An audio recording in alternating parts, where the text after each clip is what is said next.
hooyo waxa ayna bartay waxa uu yahay jaceylka sidaa awgeed jaceylka ugu horeeyaan qof u qaadnay waa jaceylka aan iyada u qaadnay midka uu dambeeyay uu yahay midka aan iyada u hayno nolosha quruxdeedu waa hooyo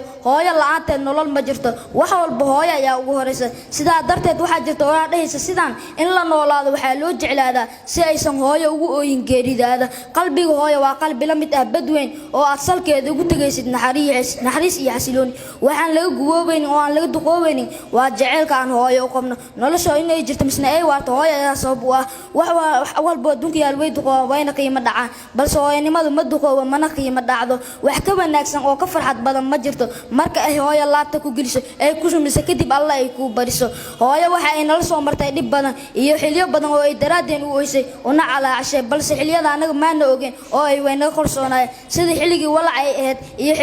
iyo xilligeena foolanaysay iyo xilliyo kale oo xanuun badan hooyo waxa sharaf karaamo wanaag ugu filan inay hooyo noqotay hooyo waa jacayl aan had iyo xuduud midna lahayn adduuniya aqii hadii aad doonaysid barwaaqo iyo farxad u jilicsanaa hooyadaada hadii aad doonaysid jannadu waxay ku jirtaa hooyadaada labadeed lug dhexdood ka faa'iideyso fursadaad aad maanta haysatid ogow waxa ay ma doonto maalin aad u xiisi doonto inaad dhukato lugaha hooyada balse aadan heli doonin حق أي هو يضمن أقول هذا ما هم مثل سوكو بكرة وأمد حتى إذا ضش سان أحد كل سود دفتت وسن كادع له الدين أو سن كادع دوني ساس أي هو يض حق ولا هذا وأنا واجب من أنسينا مدنان آدمي كل سيء متكوسر هي هو يض وعلى مرام والسلام عليكم ورحمة الله وبركاته.